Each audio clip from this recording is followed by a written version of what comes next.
Hello, how you doing? This is a work in progress video from my Zaku II version 1.0. I'm kind of starting this work in progress a little bit later than I normally would, just because I have been filming some other things and haven't really had the time to film what I'm doing here. And I'll show you what I've done so far. I have done some legs, or I've done a pair of legs to be more precise. And as you can see, I've done it in a quite a bright green, quite a bright and shiny green. Pre-shaded it in some dark green.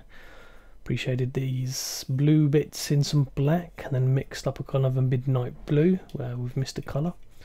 You can have a look a bit closer. You can see I've applied just a couple of decals. These are really old school style decals. They're from quite an old set, because this is of course the version 1.0.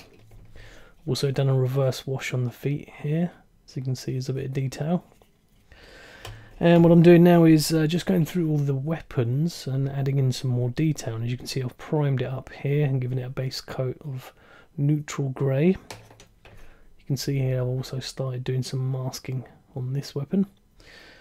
And these teeny tiny rockets, you can see here, I've just masked off the tips and given them, you can probably not see it, but there's a tiny gold tip on each one. And these tiny rockets here belong to this kind of lower leg rocket launcher packs, the one on either side of the leg once it's complete. I'm going to attach here. I just need to give these a bit of a panel line wash and a gloss coat, just to bring out a bit more detail. You can see here I've just masked off some of the bazooka, and what I need to do next is to paint the handle part. So I'm just going to take off this masking here, but I need to leave the underlying masking still on there. Hopefully I can do that without losing it. Yeah, we're good. You can see there. So what I'm going to do next is I'm going to mask off these parts, which have been done in alclad gunmetal, and I'm going to give this a different colour to the rest of the weapon, just to make it a bit more interesting, just to make it a bit different from its plain old grey look. Going to do the same thing for these weapons here. Now, the one thing about this kit that's been quite prevalent is the amount of seam lines I've had to deal with. There's so many seam lines on this kit, but it's a good challenge, and I do like a good challenge. There was a seam line here across the top of the thigh. There was one here on the shin. There was one here on the reverse. I mean, you can still just about see it if you look quite closely, but hopefully my clear coating and my puttying has hidden that. The only seam line that I've got left to deal with is the one here. If I can just assemble this, I shall demonstrate. It's going to be there on the kind of muzzle piece of the Zaku. So what I'm going to do first is I'm going to paint all of the interior parts first, stick it all in, put its sort of clear visor on, mask that off, then remove the seam line and then give it a nice paint job like this. Now, the unfortunate thing about this kit is, for me anyway, every hand that's come with this kit, there's a few static poses and a few trigger hands. Every single hand is absolutely crap, just terrible. It's made of that really kind of soft plastic. It's not very easy to remove flash and seam lines, and it's just generally quite frustrating. Although the design of this kind of posable hand isn't bad, it still has this dirty great big line through the middle. And I think I prefer just to use some more kind of high definition hands. Now, I tried using some of these hands, which are HD bandai hands, but of course these are not for a Zaku. These are more for EFSF style model kits that are a bit more chunky and a bit more square.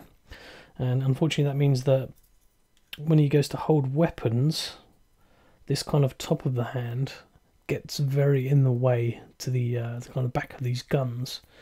So I think I'm going to have to order up some Xeon style HD hands in order to finish this kit, which unfortunately means a bit of a wait. So in the meantime, I'm just going to carry on painting this. I've not really added any detail to it. I've done a little bit.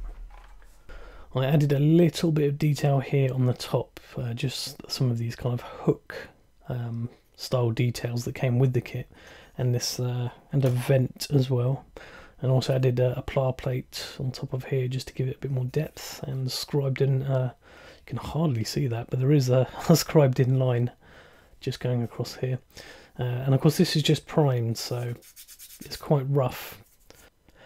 I've used the Alclad micro filler on this one, so normally I give that a sand whenever I use it, and it creates a very nice smooth surface. I mean, you can see the results there. This is what you kind of get when you do sanding of this primer. It's very good. And that's kind of all the detailing I've done. I've added a few more of these hook parts on the backpack, and I've also added there's some very strange little kind of hooks as well that go on the body part. I'll show you that. There's also some hooks that go here on the side of the kind of chest plate. Don't know how well you can see that, but it's just, I'm not even sure what these are for, but they do appear in the manual. If we have a look in here in the center pages, it points out here in instructions that there are these additional kind of parts that you have to glue in place. Something you very rarely see in a modern master grade kit, of course, but this is again one of the very first ones that came out, and yeah, I'm really enjoying it. I really enjoyed the kind of retro look of it. So yeah, hopefully I'll get this one done pretty soon, and then we can get on with the next project. So I guess that's it for me for now for this very quick work in progress. Like I said, I wasn't going to do a video series of this kit, but I thought I might as well. So yeah, thank you for watching, and I'll see you again next time. Bye bye.